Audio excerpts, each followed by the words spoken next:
Okay, so we've been going through the intro document. Intro 3, this one is called. We may rename it. Then we get to a glossary of sorts. What is syntax? The syntax of the language are its grammar rules. In Java, almost every line has to end in a semicolon. In Python, all the lines have to be indented correctly. If you have an if statement, it's followed by some kind of expression that could be true or false, and then it's got a colon. If you want to assign the value 100 to a variable called x, you have to type it like this. X is equal to 1. You can't type this. That's syntax. Syntax says that the variable goes on the left-hand side, and the thing that you're copying across the equal sign goes on the right-hand side. When you want to compare two values, if x is equal to 1, you have to use two equal signs according to the syntax of Python and C and C++ and C# and Java and JavaScript and who knows how many other languages all use that same idea. To distinguish the act of copying data from one to comparing data, because those are two actually completely different things. So those are all aspects of syntax. It's just the grammar it has to follow. If it doesn't follow it, the program will not compile. It cannot be interpreted correctly. It just flat out will not run. Is it kind of like the rules of math? Everybody has a set of rules, so we don't all do our own thing? Right, because you could conceivably do math like this, 1, 2 plus, you know. And that is a specific notation of math called reverse Polish notation, where, you know, you give the values of it, and then, so what that means in our notation is 1 plus 2 times 3. If you type this in to pretty much any calculator you can get your hands on nowadays, it's not going to work. It's not going to know what that means. If you type this into a calculator that's expecting reverse Polish notation, and all the HP calculators in the 80s and 90s do, I don't even know if you can get RPN calculators anymore. If you type that notation in, it wouldn't expect it. So math is a very good example of a syntax. It's the rules that it has to follow. I bet we can blow this text up, make it easier to read. So as we mentioned, a syntax error is a mistake in the language of the grammar. You forgot the equal sign, or you put two equal signs where one was expected, or you reversed, you tried to copy a variable into the number rather than vice versa. A logical error is when incorrect instructions are performed, but the syntax is okay, or when instructions are performed in the wrong order. My example was you were supposed to go, 5 miles north and 1 mile west, but our program was coded in such a way as to tell you to go 5 miles to the west and then 1 mile north. So the logic of a computer program is a sequence of the instructions that lead to a problem solution. And that's what we can describe in pseudocode. When we write pseudocode, we're describing the logic of the program, the series of things that has to happen. Ask user for their age. Or better yet, we're going to write it in more strict pseudocode. We would put the word start, input the user's age. If user's age is less than 18, output too young for whatever purposes. Else, output okay. Stop. That's an example of the logic of the program. We could also do this as a flowchart. Or to do some kind of conversion, like how to convert inches to centimeters or feet to meters. Input the distance in feet. Set inches equal to feet times 12 because there's 12 inches per foot. Set centimeter equal to inches divided by 2.54. That's wrong. It's times 2.54. I'm not expecting you to know all this, but if you've taken a class that requires you to know to do conversions, chemistry, physics, or whatever, you probably recognize these numbers. Then set meters equal to centimeters divided by 100. Then we get output meters. That's more sophisticated code, but only because it's got more statements in it. It's got several calculations. If we were going to draw this as a flow chart, we would have one of those parallelograms. We would have 3 rectangles in a row to do the calculations, and then we would have another parallelogram, the tilted rectangle, for doing the output. It's just a logic. Logic can be written in any language. You could write it in Spanish or whatever, but when you give it to the programmer, they're going to have to turn it into the syntax of the language to get it to work. So a variable, we've talked about that. It's a named memory location whose value can vary. It has a name, a type, and a value. So what is programming code? That's a set of instructions. Suppose different than the logic. The programmer writes. The zeros and the ones that the compiler generates that gets saved as an executable that you download later is not really the machine code. That's the object code or the machine. Excuse me, that's not the program code. That's the object code of the machine language that's produced by the program code. Coding a program is the act of writing programming instructions to implement the logic.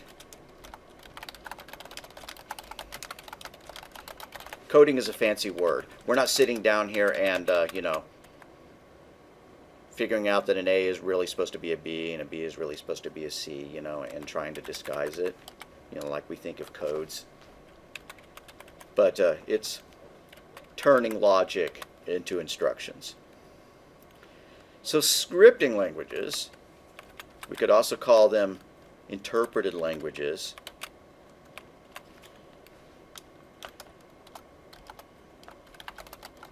Because they're interpreted on the fly when you need them rather than being compiled as an application and downloaded, are used to write programs that are typed directly from a keyboard or loaded up as a text file. Binary executable file means an executable file that's been already translated into the numbers, the zeros and ones that the computer is expecting to be able to run. We're going to do something. Go open up your favorite browser and go to hexed.it. Hexedit.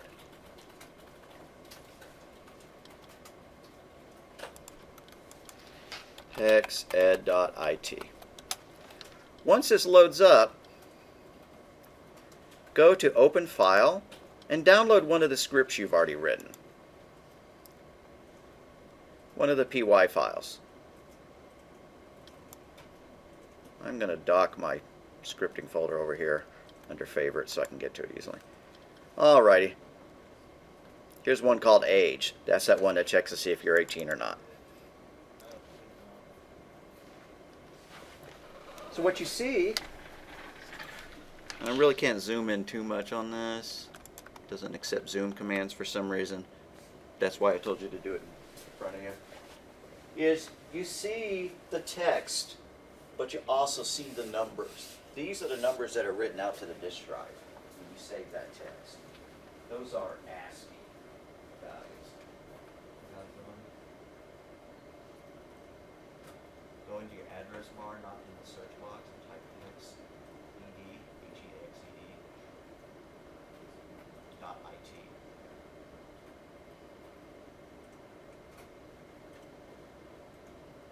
Then do, I think it's an open file or upload file. Can't read it. The File. second one. Second one. Some more. Yep. And then pick a PY script you've written.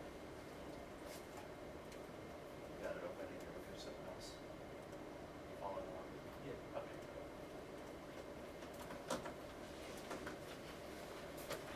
So now that you've done that, open another window. Do the same thing. Go to hexed.it.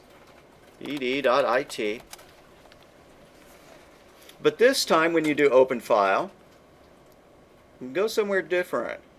No Windows directory. Go down here to Computer, C:,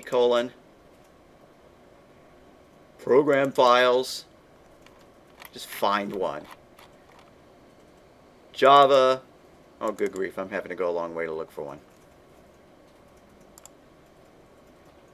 Forget that. Really? Never would have thought it was so difficult to find. Google. Chrome. Application. There we go. I found chrome.exe. Just poke around in the program files 86 directory until you see a .executable. Open that up. Check it out. Very little English is written over here. The only English you see are messages that it displays. You don't see the programming code. That's because, it was written in C++ or whatever language that Chrome was written in. So, but it was saved and compiled, and then we got the executable when we installed it. So when I'm talking about machine language, it's this stuff, which, if you're a computer guru with the right tools, you can actually figure out what those things are doing. You can use a decompiler to try to turn an executable back into some semblance of a computer language. Okay.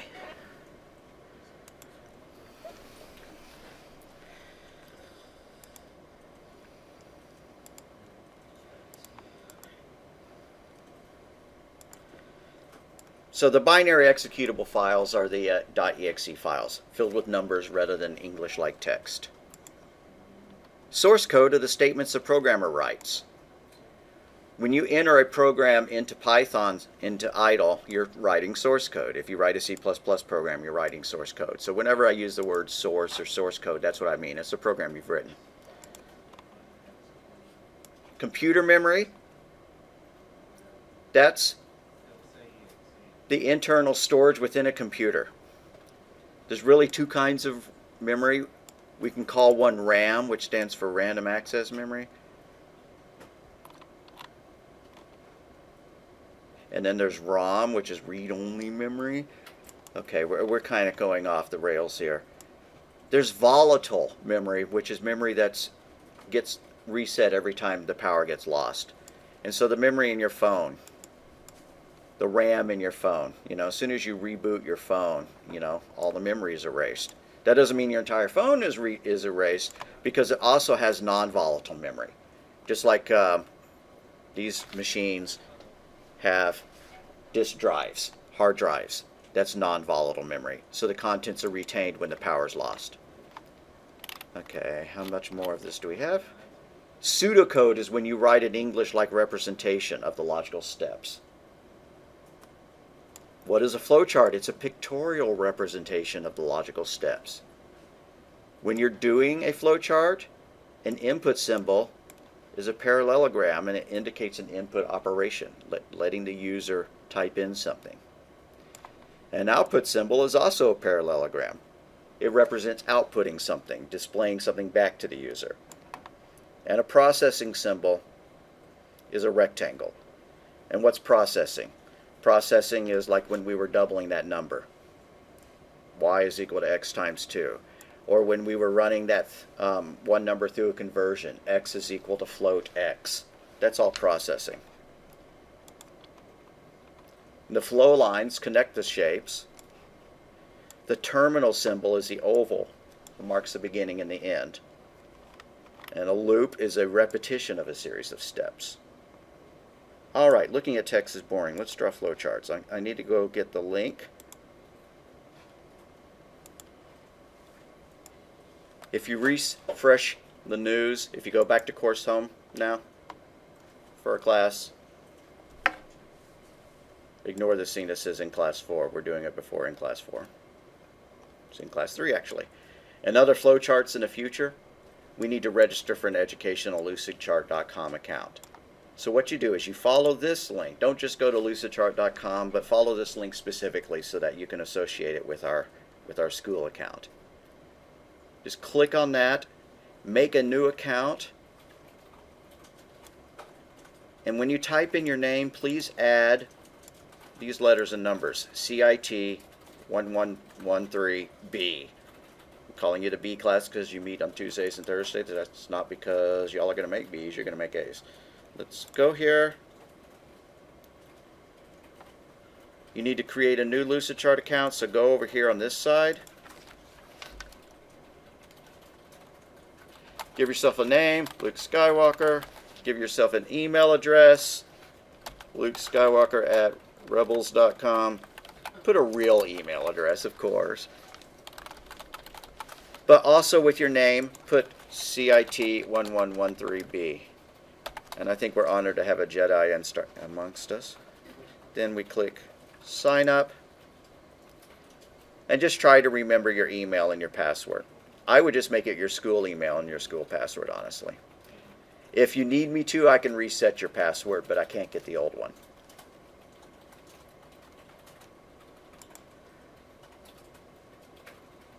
We want to tailor your experience. This is the first time I've seen this one. Pick whether you're a student or a teacher when it gets to this point. Higher ed. Wow, you're nosy. School name, Rose State College. And then get started.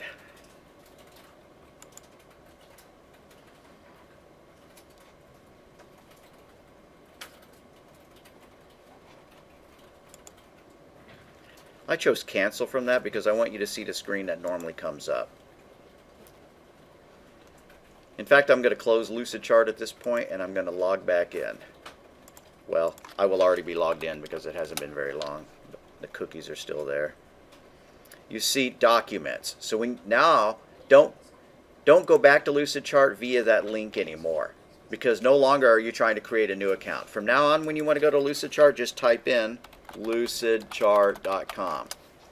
Bookmark it or whatever if you have to. Log in if it doesn't already give your email address up in the corner, and then click Documents. You can click plus document, choose blank diagram.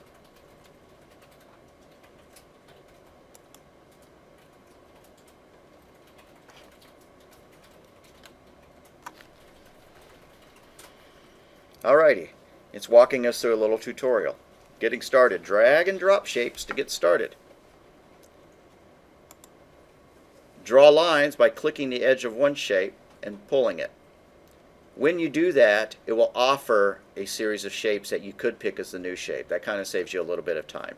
And we'll do this ourselves very quickly. Add colors with ease. Okay, great. Find more shapes. Okay, great. Share. Yeah, whatever. Okay. So all of our flowcharts are going to start with an oval. And by the way, if you see these little things, these black letters, black blocks rather than letters, it shouldn't be doing that, and you're going to see a lot more of them if you're using Firefox. If it looks unusable, then switch over to using Chrome or IE, and I apologize for that. Okay, so I'm going to drag a Terminator out. Holding the control key and the mouse wheel, I'm going to zoom in just to make things easier for y'all to see. You don't have to do that.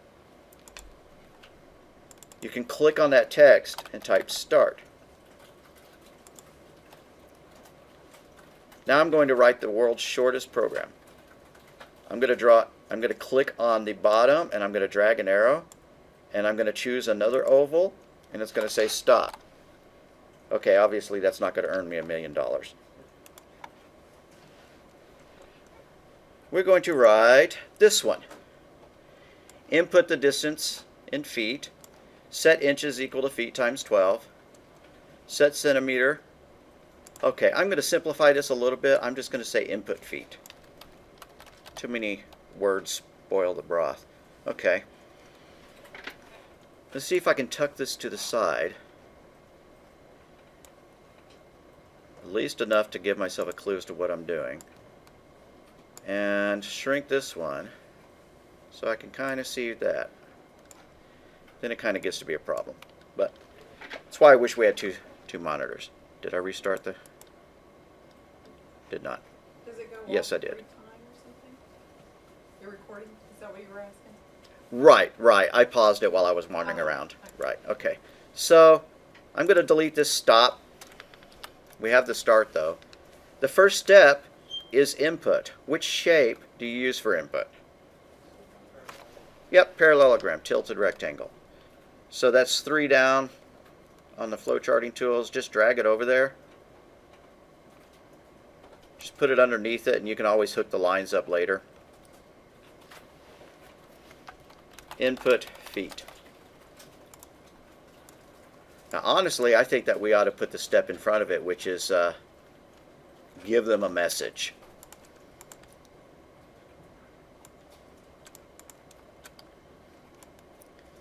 I'm going to try to resize this a little bit so it doesn't take up as much space, because I like to try to get it all on the screen. You don't have to do that. Your goal is not to minimize the size of the chart, but I want you to be able to see as much of it at one time on my screen. Okay, the next one, set inches equal to feet times 12. This is a math operation, so we're just going to use a regular old rectangle. I can click on, if it lets me, click on the bottom edge and drag a line, and it pops up a list of choices. Or I could have just gone over here and done it, but it wouldn't have put the line between it. Choose that. Set inches equal to feet times 12. Honestly, you could leave the word set off. We know that it's a set because it's in a rectangle. And again, I'm going to resize mine. You don't need to bother. Then the next one, set centimeter equal to inches times 2.54. Go ahead and do that.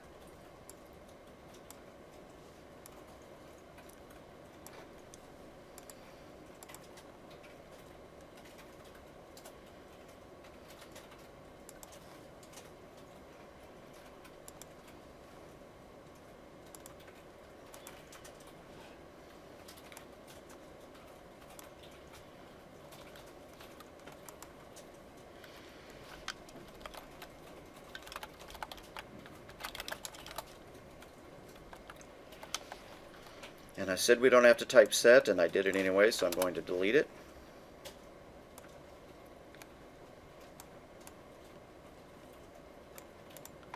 And then the last calculation we do, set meters equal to centimeters divided by 100.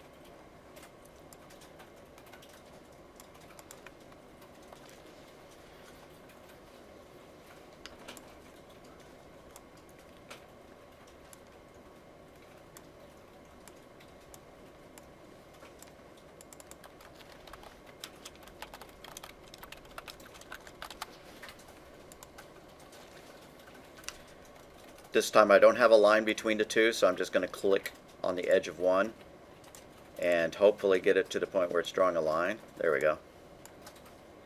It's a little finicky at first. Or it's always finicky, but you get used to it. And then output meters.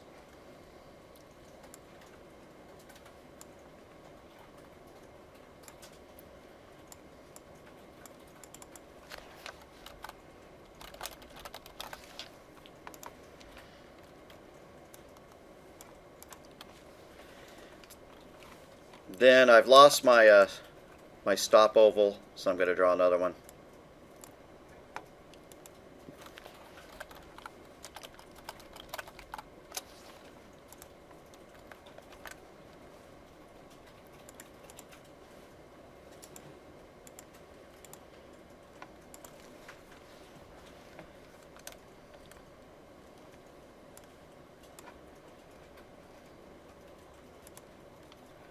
Alright, our first flowchart.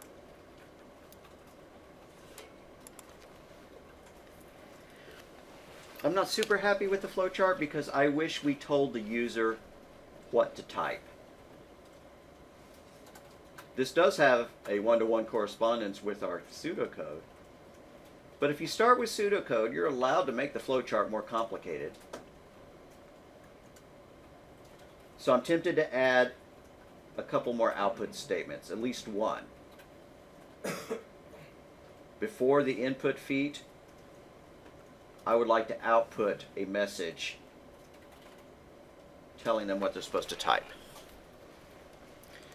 So I'm going to drag, that's going to require some rearranging, but we can handle it. I'm going to drag an input-output box out there, and it's going to say output, please enter a distance in feet.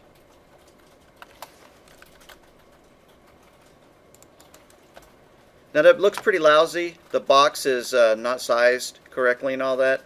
There's two tools you have to combat the lousy look of it. One is to just resize the box and hope you can get it to start working. The other is to hard code the enter key in a few places. So for my example, I need to put my cursor after the E in distance, and then holding the control key, press control enter. That puts a break there. That just helps make it look better. I did that because as I resized it, it never ever looked quite good. Even as I resize it now, it's still messing up some of it. So I'm going to go also on mine and do control enter after the word please.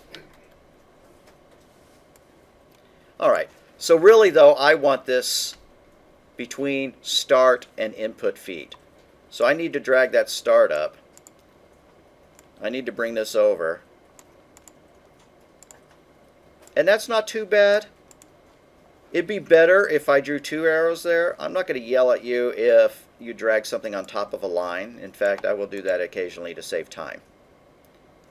But we are going to be super pros here. So I'm going to delete this line here. I'm going to select that line. And then I'm going to draw one from start to our new shape. And then another one from our new shape to input feet.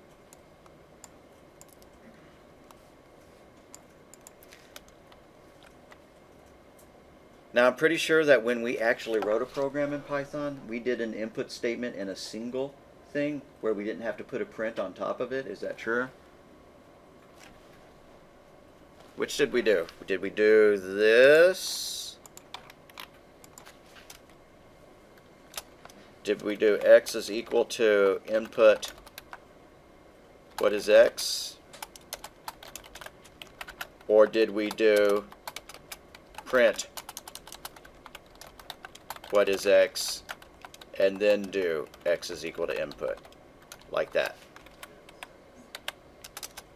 Is that how we did it, the second one? Okay, cool. Then that matches our flowchart exactly. One more thing we're leaving out is the fact that when we finally write a program for this, we're going to have to convert this input to a float. We could shoehorn that in right there. We'd have to move everything around. Do we feel like doing that? Y'all want to put that in there? Why not? So I'm going to highlight and drag by clicking and dragging and pulling everything under the input statement down far enough to put one more statement in there, a conversion. And then since I know that I have to redraw that arrow, I'm going to delete that arrow between the input and the inches. Now, doing that conversion is math. It's not input-output. So I'm going to drag a process block out there, and it's going to say convert feet to double. That's almost getting too picky because you might be using a language where you didn't have to convert the input. But we're trying to straddle the line between just, learning a generic form of stuff, the concept of computing, and learning to program Python in particular. So I don't mind blurring the flowcharts a little bit as well. Okay. So if we were going to write this program, we may as well. We have time. I pretty much think that it would be a one-to-one correspondence between the lines on this flowchart and the lines of code. Now, I've never required it before, but it would be kind of cool if we put our name on the program. So come up to here and grab the T and drag it out, the text. And just put your name. Jeff. Don't put my name. Then describe it. Distance conversion program. You can't read that. I can't either. So I'm going to highlight all that text and then use this little font point indicator to make it larger.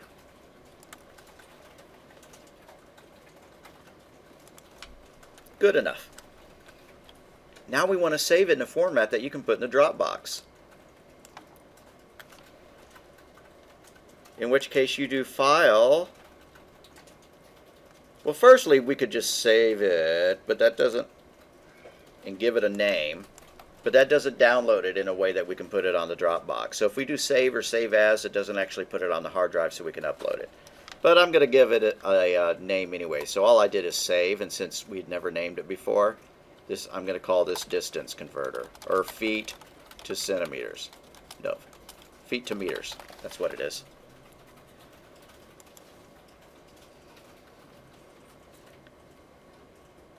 Oh, and if you want, there's a little thing over here in the corner next to that underlined A where you can change the theme of it. There we go. That one's horrible. Why has it got all those loops? Don't choose that one. I'm just going to leave mine the way it was. But then I'm going to do File, Download As.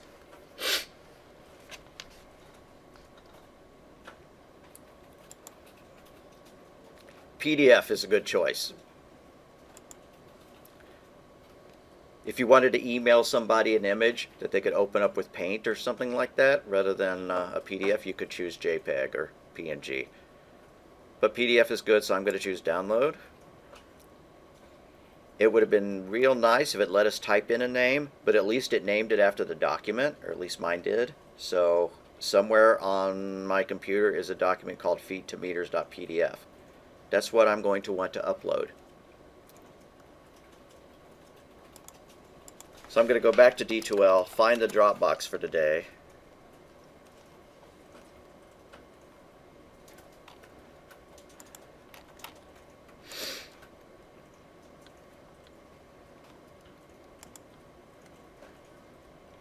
Some people have been doing homework while class was going on. All right. There's an in-class C. I'm going to change the name of it so that it has the word flowchart on it. First flowchart. Upload your document to that. Into in-class C, right.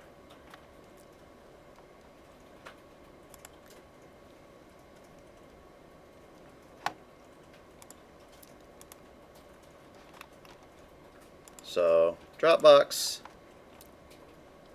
In class C,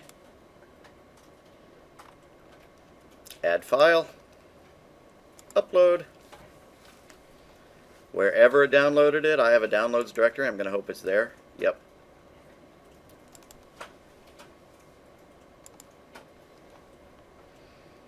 Add, submit, and there it is. Now you should be able to log on to this from your home computer as well. It works on Macs. It works on, lots of different versions of Windows. I've never tried it on an iPad. I doubt I would have much success.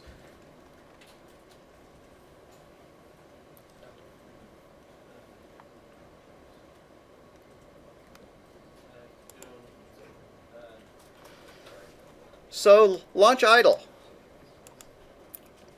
by whatever means necessary, and then do File New. Put your name on it, the date,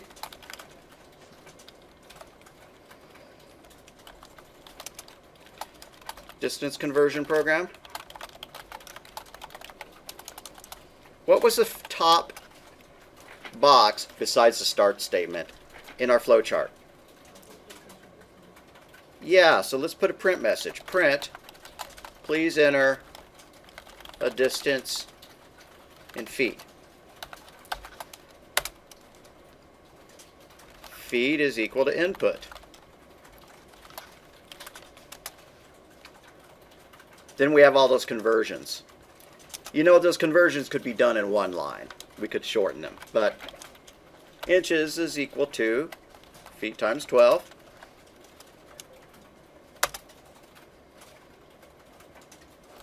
Centimeters is equal to inches times 2.54.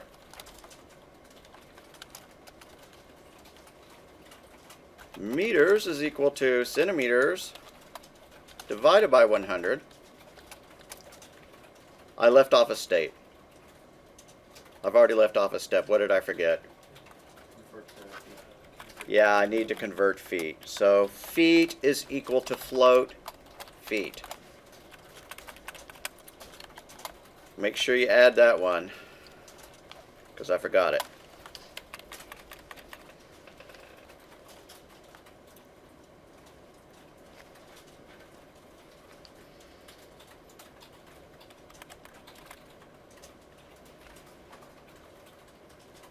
I'm going to add some comments to this. So above that inches is equal to feet times 12, I'm going to put do the conversion, conversions with an S. And then down here at the bottom, I'm going to say output the result. And the result we can do with a print statement. The distance in meters is, comma, meters. Then you can remove blank lines and stuff. I kind of don't like having so many blank lines in my program, so I'm going to take a few of them out.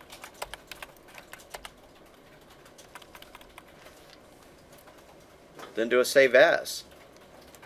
Call it distance.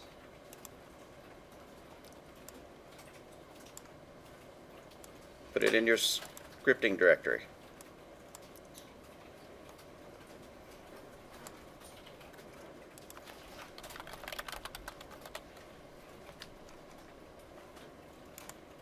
Then run it. Let's see if I typed all that in without a syntax error.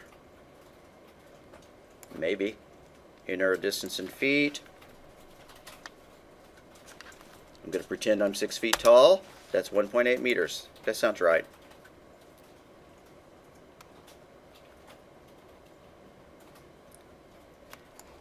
Alright, just for giggles, I'm going to write the equation to do that all at once, but I'm just going to put it in a comment. Meters is equal to feet times 12 times 2.54 divided by 1,000. We could have done it that way. Whatever. Okay, if you run it and it works, you know, if you type in 6 and get 1.8, good enough. Let's make a... We've already got a Dropbox. Put that into the same Dropbox. Yes, sir. I'd like for you to do these comments except for dumb stuff like that. You know, I'm not going to count off on your in-class assignment because you didn't comment it, but I'd like your homework to be commented. So get in the habit, unless you're typing so slowly that it's difficult to enter all the comments as well. And I understand that. You know, if I give you only 5 minutes to type stuff in and I've typed in war and peace in my comments, you can skip doing that.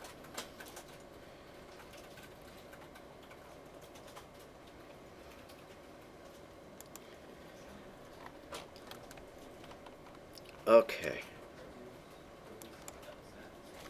We have a homework assignment that I'd like for you to get done by Wednesday night. I'm going to go ahead and discuss it, and then I'll bring that other code back up if you didn't get a chance to finish it. So this one's got 2 parts. I want you to write 2 pseudocodes.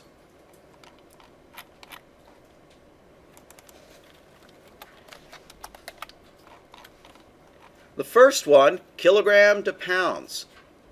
I want you to write pseudocode for a program that converts kilograms to pounds and pounds to kilograms. By the way, 1 pound is equal to, okay, that's a long number, kilograms. So here are the formulas. Kilograms are equal to that number times pounds, and pounds is equal to that number divided by, or equal to kilograms divided by that number. So the pseudocode needs to look much like the pseudocode we've done in class, which I will upload as notes.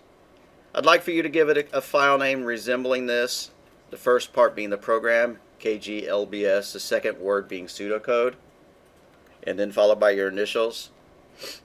And if you're writing it in a text editor like idle or notepad, then call it .txt. If you're writing it in Word, call it .doc or whatever. I don't care what tool you use to write it.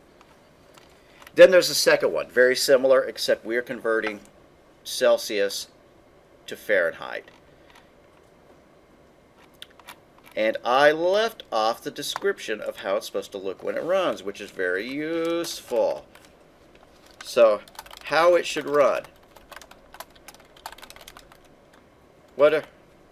is the mass in kilograms? The user types in 10. Then the result will be the mass in pounds is 4 point whatever. These numbers are wrong. I'll correct them when I upload it. Then it should ask, what is the mass in pounds? And you type in 10. And it says the mass in kilograms is equal to 22 point. That's wrong. But whatever. I'll fix these.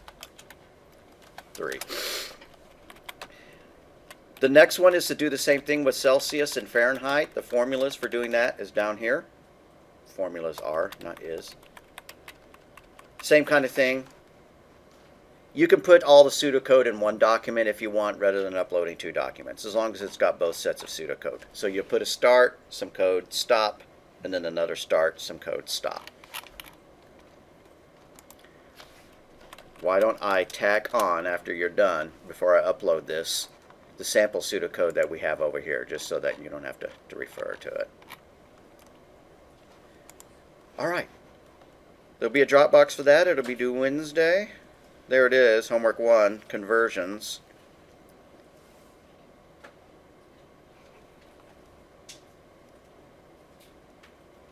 Going back to our code.